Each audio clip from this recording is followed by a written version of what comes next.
Ok, estamos ao vivo. Muito boa tarde a todos. O pessoal já começou a entrar. Deixa eu fixar aqui nos nossos comentários o link do nosso sorteio.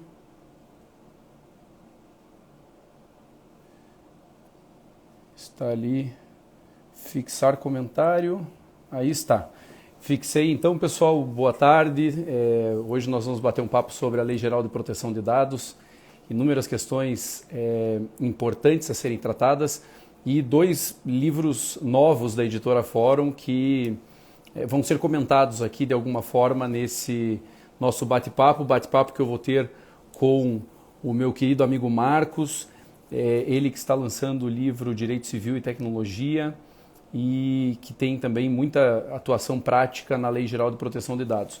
Deixa eu ver se o nosso querido amigo Marcos já entrou na nossa live para que a gente possa convidá-lo.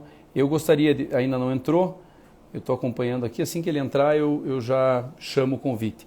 Mas eu inicialmente gostaria de agradecer a Editora Fórum, até porque vocês podem perceber, eu como autor da editora, hoje estou no perfil da editora, então, fazendo essa live do perfil da própria editora, o que para mim é um grande prazer e certamente essa possibilidade que a editora nos dá de usar os seus canais para disseminar temas tão relevantes como é hoje a Lei Geral de Proteção de Dados é algo que faz com que realmente a Editora Fórum tenha um diferencial no mercado não só editorial, mas de capacitação do serviço público e da iniciativa privada com um tema como esse, que é o tema da Lei Geral de Proteção de Dados. O Marcos ainda não entrou, deixa eu confirmar aqui se ele está... acabo de vê-lo, já enviei aqui um convite para que o Marcos entre na nossa live, para que a gente possa bater esse papo com ele. E tá lá, eu já te vi, Marcos. Bem-vindo a todos, a gente ainda começa a nossa live, já temos aqui aproximadamente 30 pessoas. Obrigado, Cris, sempre um prazer estar contigo também nas nossas lives. E vamos ver se o Marcos... Marcos, eu já te enviei o convite, eu não sei se você de alguma forma recebeu. Vamos ver se... Estou aguardando aqui a tua aceitação. Ótimo. Eu já estou por aqui. Como é que você está, meu amigo Rodrigo? Tudo bem com você? Bem, graças a Deus, e contigo, Marcos. Tudo tranquilo. Bom estar com você aqui à tarde, amigo. Bom a gente poder ter esse papo, porque é tão raro. Às vezes o trabalho de escritor é um trabalho solitário. Mesmo quando a gente está nos livros coletivos, a gente acaba fechando no grupo. E para mim é uma oportunidade ímpar. A gente está aqui podendo conversar. Primeiro, acho que celebrar 2 livros, tá? Celebrar um compromisso de uma editora que acolheu os projetos da gente, apesar da pandemia, apesar das dificuldades, tá? Aí meus parabéns para o pessoal do editorial, para o pessoal do marketing, para o pessoal do comercial, que conseguiu viabilizar esses livros e fazer o que eu acho que é um trabalho de alguma certa forma, de utilidade pública. A gente discutiu um assunto que depois de tantas idas e vindas, Rodrigo, o pessoal... Teve gente que deixou para lá. Tem um amigo meu que disse assim, olha, quando esse negócio entrar em vigor, você me avisa, porque eu já cansei dessa novela, eu não consigo mais acompanhar um capítulo disso. Então, acho que essa conversa, espero que seja a primeira de muitas, vai ser algo bem interessante. E já que eu cheguei, eu queria chegar já te colocando justamente esse ponto para a gente bater um papo, meu amigo. Você, mais do que ninguém, acompanhou todo esse desenrolar da LGPD. O que é que você tem para dizer a gente do prazo? Tem gente que me perguntou na segunda-feira, bom dia, ela está em vigor? Eu disse, ainda não. Está chegando, mas não chegou a hora. O que é que você vai dizer para esse pessoal que está assistindo a gente? Você sabe que... Então, primeiro, obrigado pela aceitação do convite, né, Marcos? Eu concordo contigo em relação à Editora Fórum. Até eu estava mencionando antes da tua entrada o perfil da Editora Fórum, de ser um perfil de um editorial que não só produz boas edições de livros e etc., mas também capacita servidores públicos e interessados da iniciativa privada em relação a inúmeros eventos que realiza e, portanto, sempre está na vanguarda, talvez, desses grandes eventos jurídicos e também das grandes edições e talvez da propulsão das inovações acadêmicas no país, né? Então, é um grande prazer realmente integrar o corpo de autores dessa editora e conversar contigo nessa tarde. Nós que hoje descobrimos, acho que ele ainda não entrou aqui, o Daniel Miller, um grande amigo em comum, né? Devemos ter tantos outros, mas é a primeira vez que converso contigo dentro de uma live, então é um grande prazer. Obviamente, a tua história te precede, então te conheço dos teus artigos, da tua doutrina, mas pessoalmente é a primeira vez que a gente tem a oportunidade de bater papo, ainda com a pandemia, né? Espero te encontrar pessoalmente em breve. Mas veja, essa questão do prazo, eu até no livro, nos nossos 2 livros vão ser sorteados, é bom que se diga isso, né, Marcos? Isso. Então aqui eu deixei fixado o link do sorteio para as pessoas que estão entrando na live agora. Acessem ali o link do nosso webinar e vão ter a possibilidade de acorrer ao sorteio que vai ser realizado depois do final da live, tá? Então não vai ser realizado durante a live. Tanto o livro Direito Civil e Tecnologia, que traz inúmeros artigos sobre esta análise do direito civil e da tecnologia em conjunto, e também da Lei Geral de Proteção de Dados e de como essa legislação impacta o direito civil e as relações empresariais. E o meu livro, né, esse livro coordenado pelo Marcos Catalã e pelo Pablo Medeiros, né, e o meu livro, que é a Lei Geral de Proteção de Dados, um novo olhar sobre a governança pública e privada, que também vai ser sorteado. Então, fiquem atentos aí ao sorteio, se inscrevam lá no link, que logo após a nossa live vão ser sorteados esses 2 livros. No livro, Marcos, eu havia mencionado para vocês, o meu artigo é sobre essa insegurança jurídica, né? Você é um advogado atuante nesta e em tantas outras áreas, mas na área de proteção de dados especialmente, direito civil e tecnologia, você sabe, né, do relacionamento com os teus clientes, o grande corre-corre que houve em relação a essa necessidade de adequação. E aí você ficava com uma expectativa de que a lei iria com o seu prazo de vigência para 2021, né? Houve todo um levante de que não, maio de 2021 não seria o prazo, que o prazo seria agosto de 2021. Recentemente, inclusive, essa manifestação nos periódicos e etc. ocorreu, que ia acontecer junto com a sanção, e essa insegurança jurídica transformou o cenário da LGPD, né, da proteção de dados no país, num grande embate, talvez pragmático mesmo. Quando é que isso vai realmente ser uma realidade, né? Vários amigos meus, como o teu amigo mencionou, né, desistiram de acompanhar a novela. Tantos outros me perguntavam o seguinte: Rodrigo, e se entrar em vigor semana que vem, o que eu tenho que fazer? Não posso mais mandar e-mail para cliente? Não posso mais usar o meu cadastro? O que eu tenho que fazer? As pessoas não sabem o que realmente fazer. Os empresários, principalmente, que estão mais preocupados e que se utilizam de cadastros, e alguns deles, inclusive, que estão no que eu chamo de grupo de risco, né, que utilizam dados sensíveis ou que têm uma grande utilização de dados pessoais, como e-commerce, grandes varejistas e etc., muito preocupados com esse cenário, né? De uma maneira bem breve, e obviamente eu nem poderia fazer, no artigo eu faço, mas aqui eu nem poderia fazer, porque nós provavelmente tomaríamos o tempo da nossa live inteiro, mas basicamente lá o artigo 65 jogou o início da vigência da lei para 18 meses contado da sua publicação, que foi agosto de 2018. Logo em seguida, a MP 869 já estipulou mais 6 meses para essa estruturação, para essa vigência, e esta vigência veio para agosto de 2020. E aí, dentro desse cenário, nós tivemos recentemente o projeto de lei 1179 de 2020, que foi convertido na lei 14.010, que jogou as sanções para agosto de 2021. Então a gente tinha esse cenário como um cenário quase certo, né? Um cenário de que estava certo de que entra em vigência agora em agosto de 2020 e que o prazo de sanção estava já determinado para agosto de 2021. Mas a MP 959 de 2020, que foi definida agora ao apagar das luzes, né, há uma semana e meia atrás, ainda poderia jogar a vigência para maio de 2021, e o Senado retirou o artigo 4º, fazendo com que essa vigência realmente ficasse em não agosto, porque depende da sanção presidencial. E você mencionou algo muito importante, algumas pessoas me diziam: Rodrigo, e agora? Eu já vi várias publicações de que já é a LGPD na Austrália, né? Nós já temos a LGPD. Como é que funciona isso? Ainda que haja discussões, eu tive acesso a bons artigos doutrinários sobre essa discussão da dependência ou não da sanção presidencial. Do ponto de vista técnico, né, nós temos orientado que, obviamente, se aguarde o prazo de sanção presidencial, que o que nós estávamos mencionando é dia 17 de setembro agora, né, do ano 2020. Como limite que pode acontecer antes. Perfeito. Rodrigo, o que eu acho interessante é as pessoas entenderem o seguinte. Primeiro, quando alguém me fala assim, a LGPD vai entrar em vigor quando? Eu disse, olha, tem um pedaço dela que está em vigor desde 2018. E as pessoas se assustam.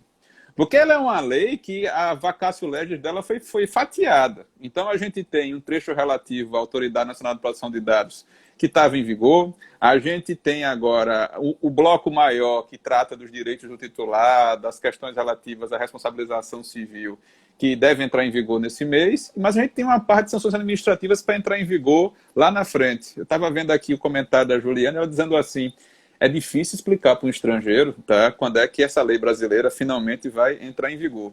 E quando a gente compara essa legislação nossa com outras, por exemplo, com o Código de Processo Civil, com o próprio Código Civil, a gente vê o tempo de vacatio legis dessas leis, que são leis muito mais complexas, são leis muito mais extensas. A gente vê que o vacatio legis desses códigos, que são os códigos que regem a vida de todo mundo, foi de apenas 1 ano. E aí eu tenho visto clientes dizendo assim, poxa, Marcos, mas ela já vai entrar em vigor. Eu disse, meu amigo, não tem precedente de uma demora tamanha para uma lei entrar em vigor nos últimos 20 anos no direito brasileiro. Então ela precisa efetivamente entrar em vigor. E o curioso é que eu acho que os nossos colegas, e eu não quero assustar os nossos colegas advogados, mas eu tenho que fazer uma referência aqui. Os nossos colegas dizem assim, eita, Marcos, os nossos clientes agora vão ficar preocupados. E eu digo assim, amigo, por falar nisso, como é que estão os dados no seu escritório? Como é que você guarda aquelas pastas que tem planilha de valores de pensão alimentícia, dados de saúde dos clientes que estão discutindo questões de curatela ou questões previdenciárias? A LGPD não vem só para as empresas de e-commerce. Aliás, a LGPD não é nem apenas para o mundo digital, ela também vale para o mundo físico. Nós estamos falando de uma lei que trata dados. E qualquer tipo de tratamento de dados, em tese, salvo as exceções da lei, vão estar vinculados às exigências dela. Então, acho que isso é legal para as pessoas perceberem. Muita gente não percebe, amigo, o impacto no dia a dia. A gente já vem sentindo o impacto de alteração relativa à proteção de dados desde maio do ano passado, quando o regulamento europeu começa a entrar em vigor, e a gente vê esses grandes players, esses grandes portais, alterando os termos de uso de privacidade. Só que no dia a dia aparece para a gente uma mensagem que o site aceita cookie, aparece no seu WhatsApp um termo de privacidade para o Brasil, e a gente vai lá e clica e esquece daquilo em 30 segundos. Mas o impacto vai vir para pequenas, para médias empresas, para os médicos nos consultórios, para os advogados nos escritórios e para qualquer pessoa que colha dados pessoais de alguém para fins cadastrais, fora de atividades jornalísticas, acadêmicas, que são aquelas exceções que estão previstas no texto da lei. Então, acho que vigência é um problema. Acho que a gente ainda vai ter essa discussão em relação às sanções. Depois de tantas mudanças, idas e vindas, eu não coloco a mão no fogo que a data de vigência das sanções é agosto do ano que vem. Não vou ficar nem um pouco assustado se a gente tiver novas tentativas de prorrogar esse prazo. Mas a discussão que eu ouvia das pessoas era assim, poxa, como é que vai entrar em vigor agora, no meio de uma pandemia? Eu disse, bom, e os 2 anos antes que você teve para se preparar, onde é que você estava? O que é que você estava fazendo? Se você me perguntar se eu concordo dela entrar em vigor assim, de inopino, sem a gente saber qual é o dia, na surpresa, não. Eu preferia que a gente tivesse um prazo, que todo mundo pudesse se preparar e não houvesse dúvida. Mas é o que tem para hoje. A gente tem que levar uma consideração muito importante. Acho que o Congresso percebeu que esse vácuo legislativo em relação a alguns direitos das pessoas em relação aos dados pessoais precisava ser suprido, por conta de uma própria exigência do mundo que a gente está vivendo, do mundo contemporâneo. E aí você está falando de empresas, você está falando de adequação, tá? E eu me lembro sempre de uma discussão, quando qualquer pessoa chega para conversar com um advogado, ele diz assim, eu começo por onde? Eu peguei aqui o texto da LGPD para dar uma olhada e tem uma história de um relatório de impacto. Como é que eu faço isso? Ou melhor, quem é que vai fazer isso? Tá? O que é que você vai responder para quem entrar no seu escritório e sentar na sua frente perguntando sobre esse bendito relatório? Não, você sabe que é interessante? Como é um bate-papo, claro, eu já vou até deixar aqui um tema para uma segunda live nossa, que é a questão do enforcement da lei, da responsabilização. Porque eu acho que esse é um tema que a gente poderia tratar com mais... Como a gente vai aqui tratar de uma maneira eu acho que a gente tem que seguir uma lógica aqui estruturada, né, para o nosso bate-papo. Então, hoje vamos tratar dos aspectos mais gerais da lei e a gente já deixa uma segunda live nossa para tratar da responsabilização.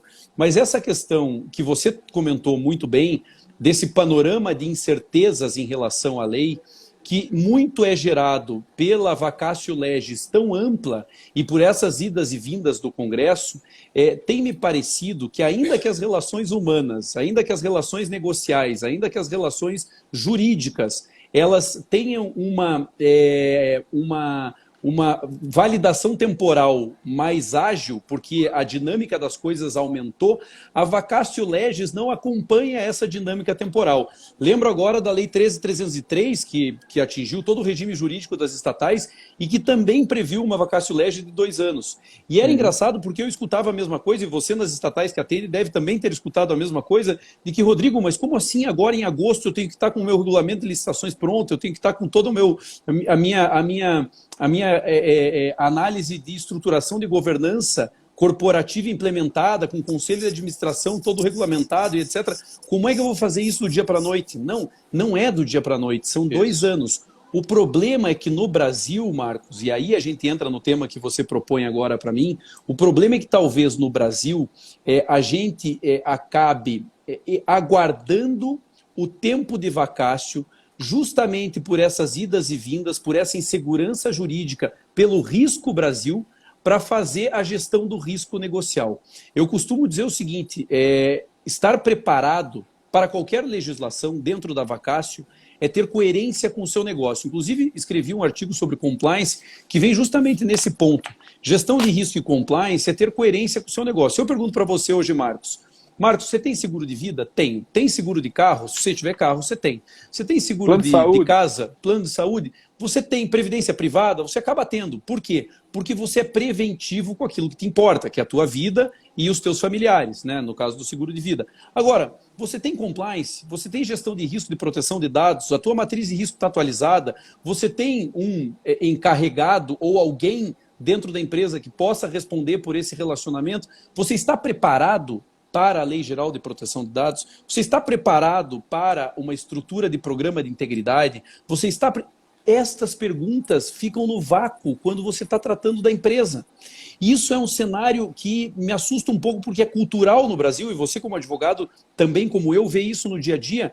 Normalmente o brasileiro, o empresariado brasileiro, ao invés de investir em prevenção e atividade meio, acaba gastando muito mais com repressão e com apagar de incêndios. Então isso eu acho que é um tema legal para a nossa segunda live, né, para que a gente possa tratar dessa questão da responsabilização e das sanções administrativas, que a princípio, concordo com você, porque viver no Brasil é viver nessas incertezas, será em agosto de 2021, pode ser antecipado, sem dúvida, mas que independentemente disso, as sanções civis, de maneira geral, né, já estão, de alguma forma, vigentes, como bem lembrou você, desde 2018. Há casos, inclusive, em Minas Gerais, de jurisprudência que aplicou como fundamento no âmbito da defesa do consumidor, como fundamento de mérito na decisão, a Lei Geral de Proteção de Dados, aplicando multas exorbitantes. Então, isso é interessante de abordar, né? Eu acho que vale a pena um bate-papo sobre isso. Rodrigo, a Ana está aqui ansiosa, ela colocou 2 perguntas, e Ana, eu divido a sua ansiedade perguntando assim, mas essa LGPD vale para o setor público? Tá? Eu acho que eu já posso antecipar que sim, que vale, e que não vai ter nenhum ambiente blindado da lei. Banco, seguradora, plano de saúde, agências reguladoras. A pergunta é a seguinte, Ana, no seu negócio você recebe dados pessoais, o que são dados pessoais? Você tem informação sobre as pessoas, você precisa transferir essas informações para terceiros, você precisa das informações para realizar a atividade fim do seu órgão, da sua repartição. Se a resposta é sim para qualquer dessas perguntas, bem-vindo ao universo da Lei de Proteção de Dados. E uma das primeiras coisas que a gente tem que analisar é o seguinte, qual é o impacto, qual é essa matriz de risco, ou que tipo de informação você processa, que a gente vai resumir com um nome, que é um relatório, tá?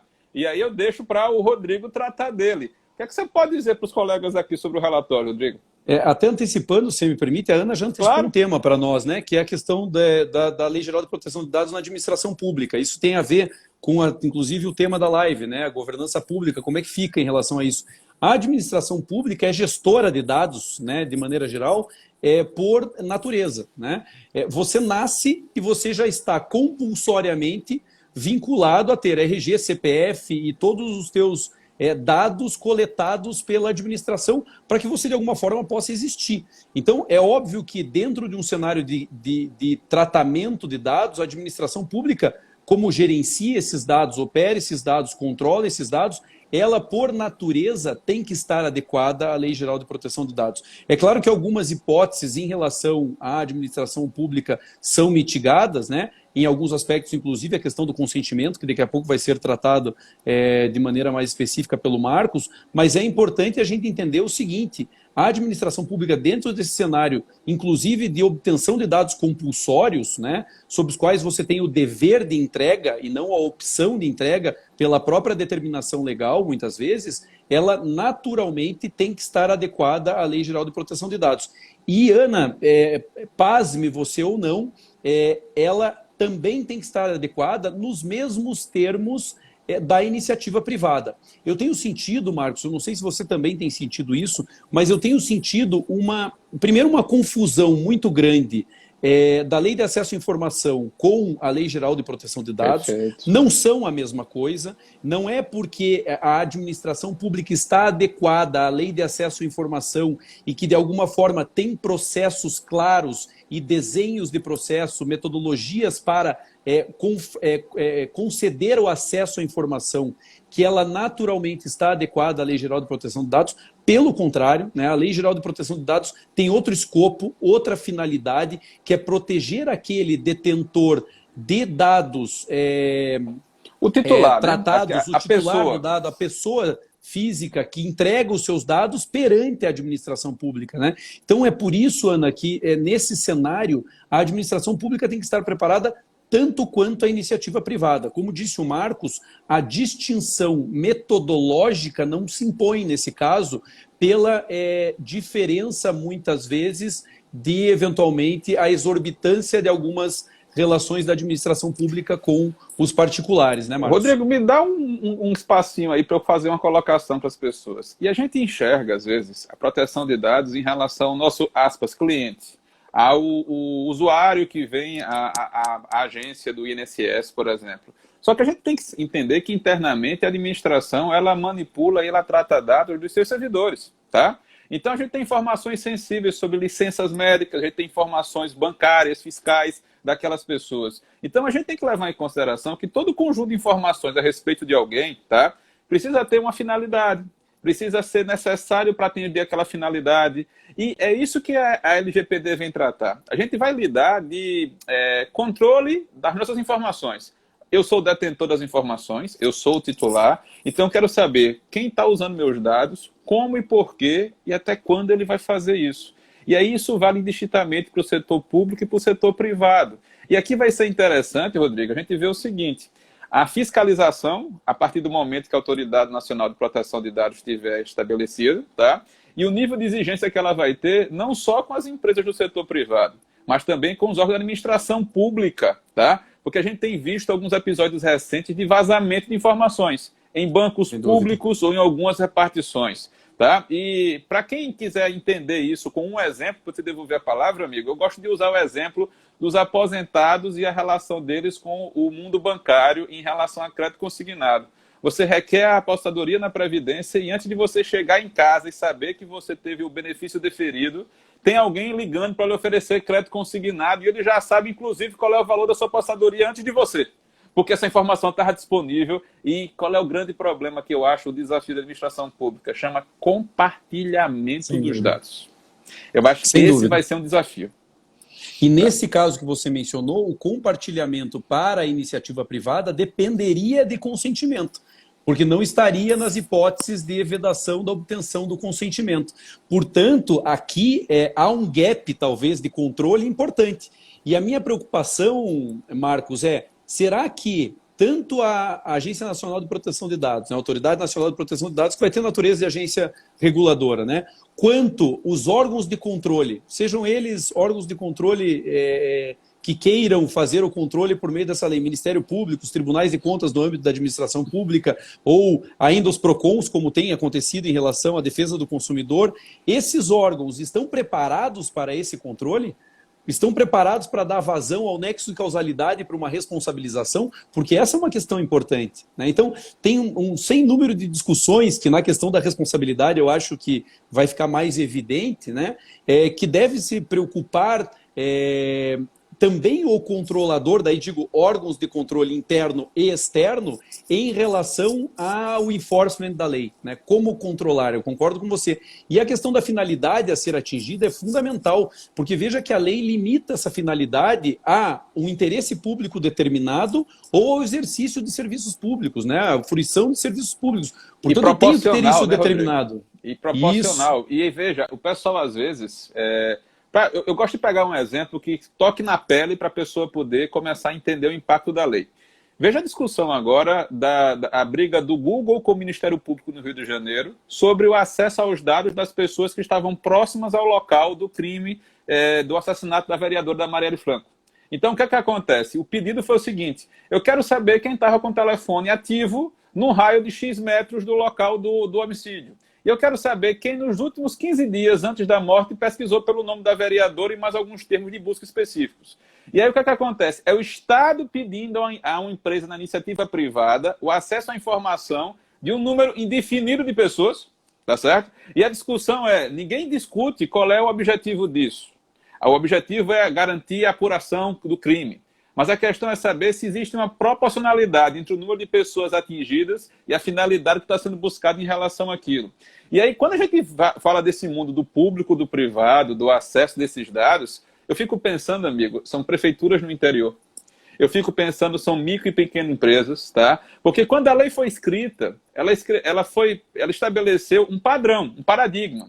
E não há uma relativização do nível de exigência de uma grande indústria para uma pequena empresa, até que a gente tenha regulamentos da ANPD que estabeleçam isso de modo mais claro. Então, a gente também aqui está num ponto de expectativa em relação para o que vai vir. Quais são os regulamentos, quais são as primeiras orientações da Autoridade Nacional de Proteção de Dados, porque vão ser essenciais para o dia a dia da gente. Quando você falou dos PROCONs, eu fico pensando que nos dispositivos que falam de sanções administrativas, eles mencionam que você vai ter que levar em consideração, por exemplo, o nível de segurança esperado. Tá? Por exemplo, o tipo de atividade e o alcance daqueles dados ou do impacto daqueles dados. A gente vai ter que definir critérios para isso. Porque eu não posso tratar indistintamente pessoas que usam dados de modos absolutamente diferentes. Então, veja, numa academia de ginástica que funciona dentro da casa de um professor de educação física, ele tem dados biométricos das pessoas. E, além de serem dados pessoais, são dados sensíveis. E ele deve ter um fichário na casa dele, um computador que está ligado na internet. Eu não posso tratar esse cara do mesmo jeito, tá, que o Banco Central, do mesmo jeito que o Ministério da Fazenda.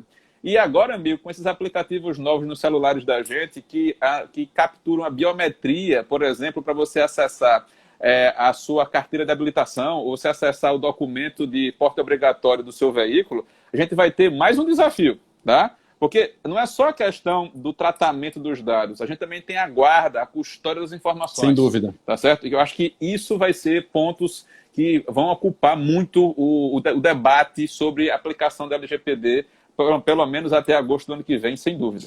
E nesse ponto já há paradigmas, inclusive mundialmente famosos, como foi o caso daquela coleta de sangue na Austrália, em que houve o vazamento de informação em relação a dados extremamente sensíveis das pessoas que socorreram aquela doação de sangue, né? Então, veja, isso é interessante, porque aquele que a administração pública que realiza uma atividade, mas que coleta dados para a realização dessa atividade, tem que garantir a guarda segura destes dados. Porque não é simplesmente obter a finalidade específica e o nexo causal para, eventualmente, a coleta de sangue daqueles cidadãos, mas principalmente depois de coletado com os dados. Então, você precisava, por exemplo, da orientação sexual da pessoa, né? E da exposição, que foi o caso, que foi o maior problema, específico, né?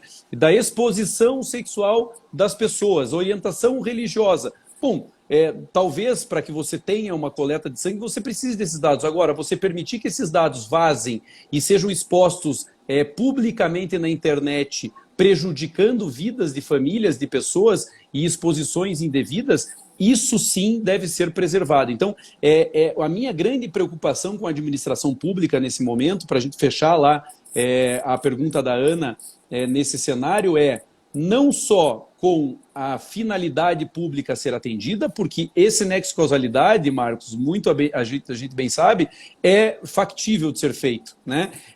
Com base em algum princípio, em algum interesse público, com a análise de finalidade pública a ser satisfeita por serviço público ou pela ideia de interesse público geral, na melhor das intenções, a gente consegue estabelecer um nexo causal. Agora, como é que vai ficar a guarda destas informações e um compartilhamento futuro dentro das exceções e dentro daquilo que é permitido pela Lei Geral de Proteção de Dados, que são elas. Eu vou entrar, antes de falar sobre... Porque as perguntas, eu acho que a gente tem que fazer essa live para o público também, né? Sim, e as perguntas, claro, elas vão vindo. Então, como é um tema que a gente vai tratar, e é o tema do consentimento, antes de falar do relatório de impacto de proteção de dados, e na minha opinião, aquilo que ele deve conter, né, muito apesar do artigo 38, parágrafo único lá da lei, eu queria jogar para você duas perguntas. Uma do Marcelo, né, nosso querido amigo Marcelo, da editora Fórum, abraço, Marcelo. Que diz: as empresas privadas deverão pedir aprovação dos usuários para a utilização dos dados para campanha de e-mail marketing, por exemplo? Essa é uma pergunta. E aí eu acho que para tratar do tema de consentimento, Marcos, você já poderia juntar com a pergunta da Sheila, que diz o seguinte: compartilhar o CPF com o Serasa, por exemplo, para consulta para eventual crédito, está incluído nas hipóteses de prévio consentimento? Então, dentro dessas duas perguntas, que são perguntas interessantes, isso, você pode tratar um pouco do consentimento de maneira geral, inclusive com dados sensíveis, porque eu acho que essa questão é bem importante também de ser tratada. Posso. A segunda pergunta do Serasa, o que está me parecendo aqui é exercício regular de um direito. Eu fiz um contrato com alguém, a pessoa descumpriu o contrato comigo, tá? E eu estou querendo negativar a pessoa por descumprimento da obrigação contratual, tá? Claro que a informação precisa ser passada. Se a informação não for passada, eu não tenho como praticar o ato. Tá? Eu não vejo nenhuma hipótese de violação, nem necessidade de consentimento prévio da pessoa que vai ser negativada para informar o CPF. Eu acho que a gente está dentro de um excludente aqui. Em relação ao Marcelo, eu acho que a gente tem um manual de boas práticas das entidades de marketing há anos, que estabelece que quando os clientes fazem cadastros em qualquer sítio de comércio eletrônico, se faz uma pergunta sobre o interesse ou não de receber comunicações futuras de promoções, de lançamentos, ou qualquer informação considerada de relevante interesse para aquelas pessoas, tá? Nesse aspecto, isso não mudou. Se você já tem o consentimento anterior da pessoa, você pode continuar enviando as mensagens. Agora, o que eu quero que as pessoas entendam, a partir da pergunta do Marcelo, é o seguinte: a gente não tinha um marco jurídico que tratasse de como obter os dados e por quanto tempo manter esses dados. A lei vai entrar em vigor. E é como se a gente, dali para frente, para a gente continuar utilizando as informações pessoais de alguém, a gente precisasse confirmar com a pessoa se ela concorda com aquilo. Tá? E aí a gente não pode presumir que ela concorda. E aí, para dar um exemplo bem típico, a gente vai fazer um cadastro em qualquer site e depois de colocar os dados pessoais da gente, aí embaixo tem lá duas janelinhas, dois quadradinhos. Um diz assim: li aceito os termos de uso. E o outro diz assim: aceito receber comunicações futuras dessa empresa sobre novos produtos e serviços. E aí muitas empresas colocam esses dois itens já com a opção ativa, ou seja, como se tivesse previamente já feito a concordância com aquilo. Então, esse sistema é que não vai ser possível, não vai ser tolerado, porque o consentimento tem que ser expresso, o consentimento não pode ser presumido. E o consentimento, Marcelo, tem que ser relacionado a uma finalidade e uma duração específica. Tá? Então, o fato de eu consentir que a empresa X me mande um e-mail marketing não implica dizer que a subsidiária daquela empresa ou que a parceira daquela empresa também vai poder fazer isso. Eu acho que todo mundo aqui recebe e-mails de parceiros hoje da conta de e-mail que você tem, da plataforma de e-mail que você tem, e chega na sua conta. E você nunca se cadastrou naqueles lugares. Você recebe aquele e-mail porque a empresa onde você se cadastrou fez parcerias com outras. E se ela quiser compartilhar esse banco de dados, ela vai precisar pedir autorização para o cliente. Mas, Marcos, e se eu fizer o envio e não tiver pedido essa autorização antes? Bom, você tem que ter um mecanismo, você tem que ter uma maneira de comunicação do cliente com você, porque dizer assim: olha, não autorizei, não quero mais, você vai cessar aquilo. tá? Eu estou sujeito a algum tipo de punição? Sim, tem punições previstas na norma, mas essas punições só vão entrar em vigor no ano que vem no campo administrativo, no campo da fiscalização de um órgão estatal, tá? O que a pessoa que se sentir prejudicada pode fazer é demandar no campo da responsabilidade civil. Isso vai ser uma conversa da gente para outro momento, que não dá para tratar agora. Então, o consentimento tem que ser específico, o consentimento não pode ser presumido, o consentimento tem que ser expresso e o consentimento está relacionado à finalidade do tratamento e à duração desse tratamento.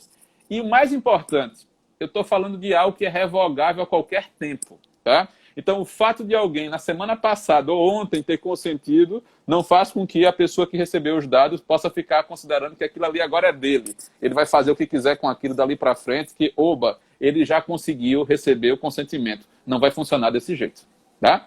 Eu espero ter respondido as perguntas do pessoal e a gente pode prosseguir aqui. Eu acho que essa discussão do que buscar de consentimento é um item que eu tenho recomendado às pessoas a colocar no relatório de impacto, Rodrigo. O que é que eu penso sobre esse assunto?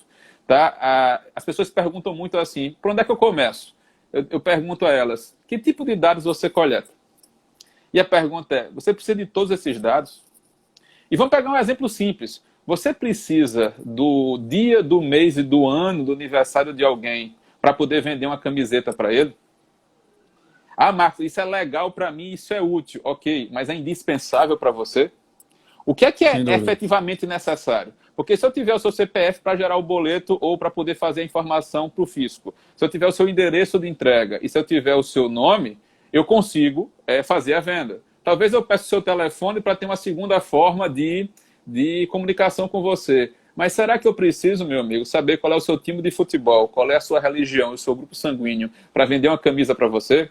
E as pessoas nem se percebem disso em uma situação simplíssima. Você está esperando num consultório médico para ser atendido, você vai baixar um joguinho lá no seu celular para passar o tempo de paciência e o jogo de carta do seu telefone pede acesso aos seus contatos e ao seu navegador do seu celular.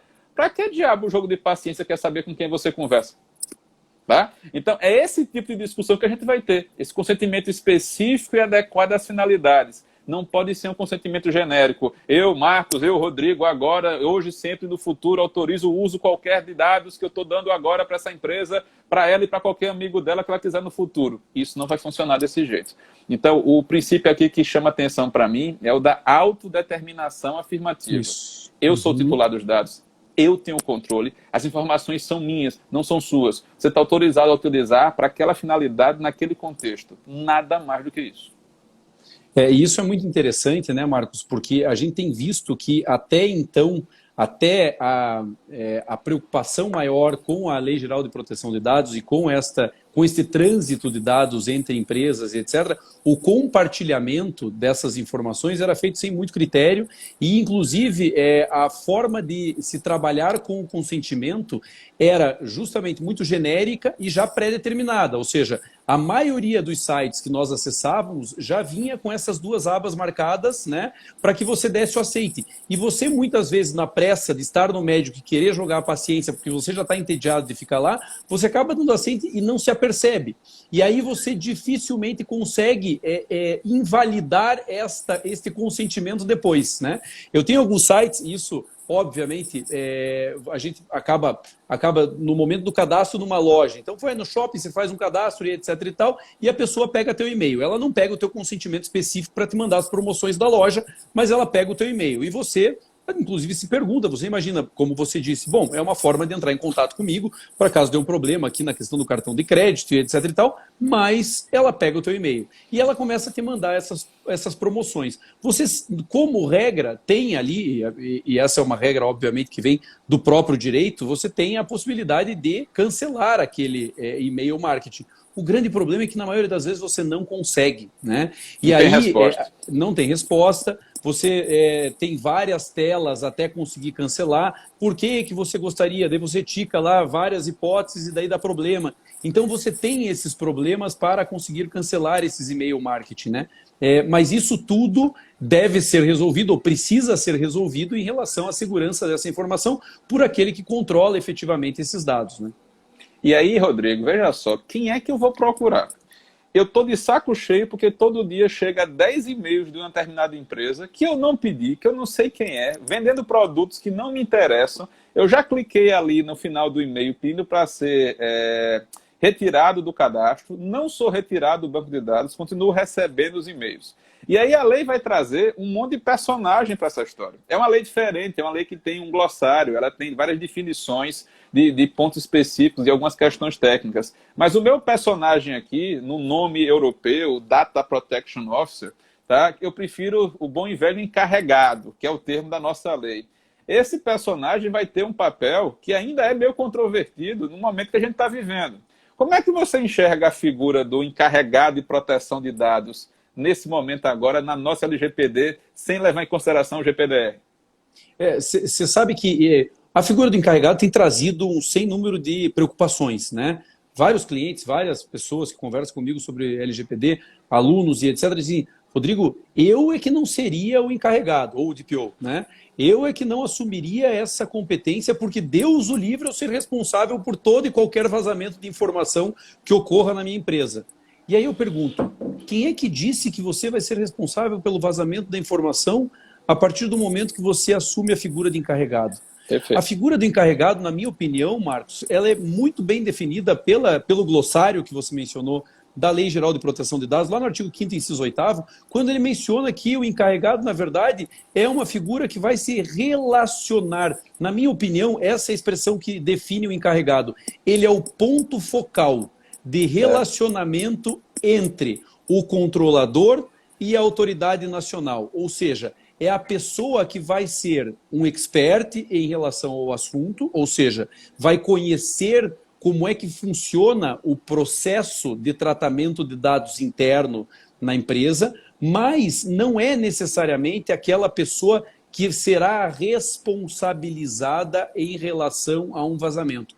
Talvez o que possa acontecer, e a gente pode tratar isso na próxima live, seja uma responsabilização por omissão em relação a alguns aspectos do programa de privacidade de dados. Mas isso nada tem a ver com ações voluntárias ou com a sua atuação diária dentro dessa função de DPO ou de encarregado, né? A gente usa o nome DPO porque vem acho que a tradução... Demorou tanto, né, velho, para a gente ter uma lei própria que a gente começou a buscar o exemplo europeu e trazendo para cá, né?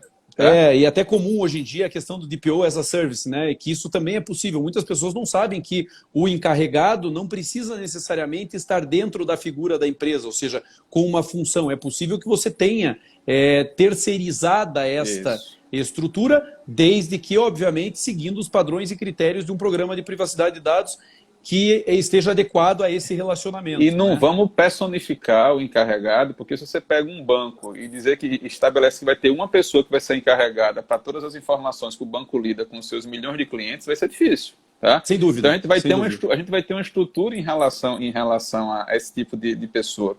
E aí, dando um exemplo do dia a dia, você vai na farmácia, aí você está lá comprando seus remédios, aí telefona alguém para você e diz assim, olha, traz mais esse remédio aqui para mim. E aí você aproveita e compra o remédio da pessoa. Mas aí você fez a compra e a primeira coisa que a pessoa fez no balcão foi pedir o seu CPF para poder fazer o seu cadastro. Aí 20 dias depois você está tranquilo em casa e chega um SMS no seu telefone. Rodrigo, não abandone o tratamento, tá? Faz 20 dias que você comprou o remédio e você só comprou uma caixa com 14 comprimidos. Então você tem que voltar aqui a comprar e se você voltar hoje aqui na loja, você vai ganhar mais 5% de desconto. Eu não autorizei utilizar o meu celular para mandar SMS para mim, para fazer lembrete, tá? E a pessoa diz assim, olha, mas foi na sua conveniência. Você não pode presumir o que é minha conveniência. E aqui eu estou de olho num setor que chama banco, meu amigo. Porque é o seguinte, você hoje abre um aplicativo do banco e o banco coloca embaixo do seu extrato quanto você gastou com comida, quanto você gastou com contas de consumo, quanto você gastou com lazer. E a minha pergunta é, com autorização de quem? Por que ele está fazendo a métrica dos meus hábitos de consumo? Tá? Porque isso não é necessário para a atividade que ele me oferece. Eu tenho dinheiro na conta e eu compro o que eu quiser com o meu cartão. E se eu quiser qualificar o que eu estou comprando, a questão é comigo. E não se isso ser feito automaticamente de modo indistinto para todos os clientes. Isso é que vai acabar.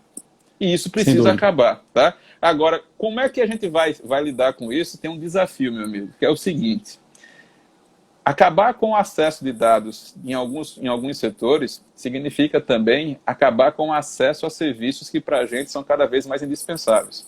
Aqui eu estou falando, por exemplo, das plataformas de redes sociais. As redes sociais são aparentemente gratuitas. A gente não paga para ter um perfil aqui nessa rede que a gente está, mas essa rede está o tempo todinho usando métricas para poder saber qual é o nosso comportamento e vendendo para os seus anunciantes.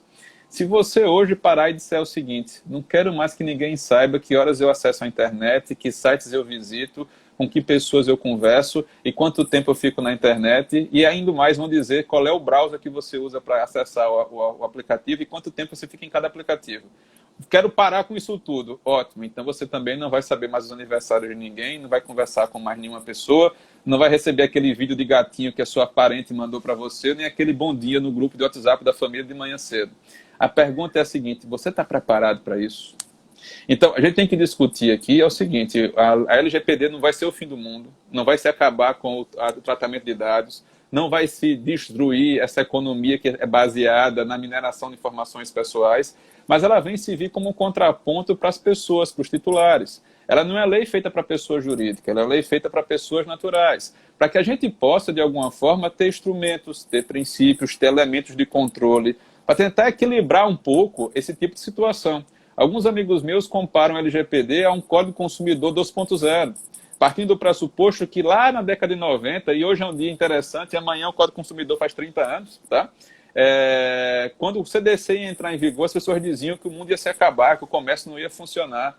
30 anos depois, quem é que hoje em dia discute a importância prática da tutela do consumidor na nossa realidade? Eu acho que vai ser assim com os dados nos próximos 30 anos. Esse cuidado a gente tem que começar a ter em relação a isso, tá? E acho que a premissa que você colocou aqui de tratar a responsabilidade, a proatividade, o dever de segurança, de boas práticas da administração pública de modo indistinto da administração privada, acho que se resume numa expressão que você trabalha bem nos seus textos, que é o compliance de dados. Eu acho que isso vai ser algo que a gente tem que se preocupar. E os nossos colegas advogados que ficam esperando o dano acontecer para depois reagir, porque nunca são provocados com antecedência, eles só recebem o telefonema depois que o problema acontece, passam a ter um novo segmento no escritório, um novo serviço para ser oferecido, uma tutela muito mais preventiva, proativa, tá, do que a gente ficar esperando o problema acontecer. Eu sugiro começar pela própria casa, eu sugiro começar discutindo com os sócios, com o pessoal do escritório, quem é que tem acesso às informações dos clientes. E a partir daí começar a ver com os clientes que já possuem, tá, como é que está o nível de interação com o LGPD de cada um deles. E você sabe que isso é muito interessante. Marcos, eu acho que a gente já pode deixar a seguinte premissa. Faltam 10 minutos para acabar a live. Eu vou falar de relatório de impacto e proteção de dados, matriz de risco na próxima live. Isso. Nós vamos falar na próxima live também sobre responsabilização. Então, assim, já deixamos aqui prometida a próxima live. Falamos, a gente nem falou com a Editora Fórum, mas a gente já está definindo aqui. Ó, o pessoal da Maria Amélia estava por aí, Marcelo. Maria Amélia, se estiver por aqui, já vai nos autorizar. A gente já faz uma nova live daqui a algumas semanas, dentro do cronograma da Fórum, mas vamos trabalhar com esses temas. Porque eu gostaria de chamar a atenção para dois aspectos importantes. O primeiro deles tem relação, só para terminar, a questão do encarregado. Tá? O primeiro deles tem relação com a figura do encarregado ainda, que onde é que deve funcionar o encarregado dentro da estrutura da empresa? Esse é um outro grande problema. Já que a gente falou de encarregado aqui, nós temos trabalhado, porque aí a primeira linha, que agora não é mais linha de defesa, nós trabalhamos com metodologia internacional do Instituto Internacional de Auditoria, primeira, segunda e terceira linha, né? Para que seja pautada dentro de uma estrutura de governança pública e privada. Será a primeira linha da empresa, a segunda linha, a terceira linha? Onde é que vai estar esse encarregado? Né? Veja que algumas sugestões de GDPR, que você inclusive mencionou aqui, já estão a criticar a operacionalização do DPO dentro da segunda linha. Né? Dizer que a figura do compliance não se confunde com a figura do DPO, porque nas atuações do DPO também existe a atividade de gerenciamento dos dados de alguma forma dentro desse relacionamento. E alguns criticam a hipótese de colocar na área de gestão, na área de primeira linha, de operação, porque quem controla não executa, quem executa de alguma forma não controla. Ainda vai ter que ser definido isso de alguma forma dentro até da regulamentação específica da NPD, eu imagino, mas enquanto não se define, eu concordo contigo que a criação de um organismo interno de governança na empresa que trabalhe com a este relacionamento interno dos dados, esse tratamento interno dos dados. Portanto, o DPO integrar um comitê decisório sobre a gestão desses dados é fundamental. Perfeito. E parar para pensar. Deu uma cortada aqui, eu estava ali ouvindo, na ideia do comitê.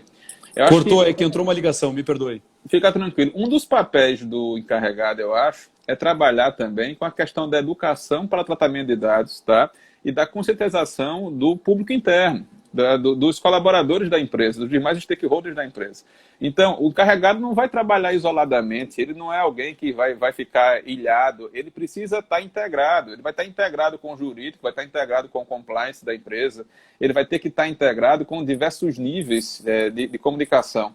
Mas se o pessoal que está ouvindo a gente entender, se você tiver um problema, se você não sabe quais são as informações suas que alguém está usando, você acha que tem uma informação sua que está incorreta e alguém está utilizando isso, está te incomodando. Você não quer mais que aquelas informações sejam utilizadas. O encarregado é essa pessoa que você vai procurar.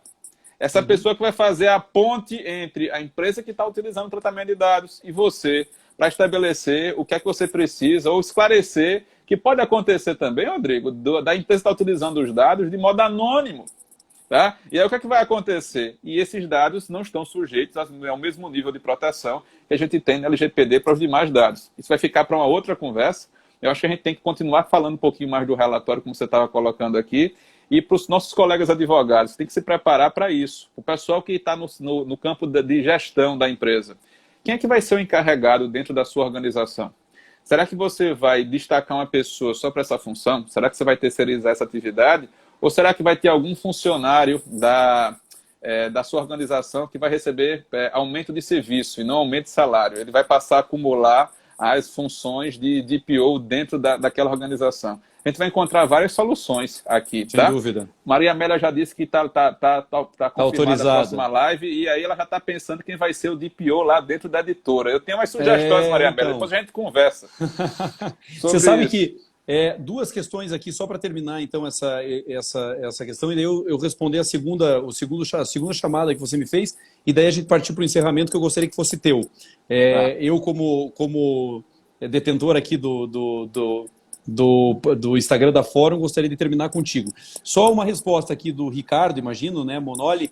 Cabe à segunda linha monitorar os riscos e avaliar os controles estabelecidos? Sem dúvida, a segunda linha tem esse papel. O gerenciamento de riscos fica na segunda linha. E é por isso que essa estratégia de vincular a proteção de dados a um programa de compliance mais amplo da empresa é fundamental, né? Na minha opinião, a Lei Geral de Proteção de Dados é um dos grandes pilares, talvez o novo pilar no direito brasileiro, de um programa de integridade empresarial, né? De um sistema de integridade empresarial. E a Sheila me pede para explicar melhor o DPO num comitê. Só para finalizar, então, Sheila, como é que funciona?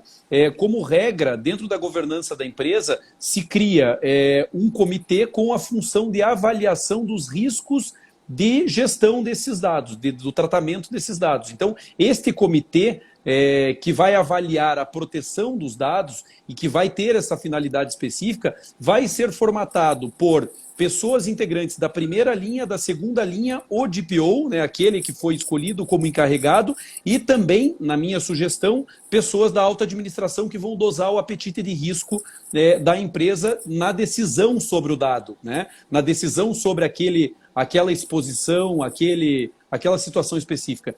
E aí você organiza esse comitê que vai se reunir bimestralmente, trimestralmente, dentro da política de proteção de dados da empresa. Você vai determinar a gestão desse comitê, né, como é que ele vai funcionar no tempo, e aí você consegue fazer isso, obviamente, com políticas de tratamento e privacidade de dados internos da empresa.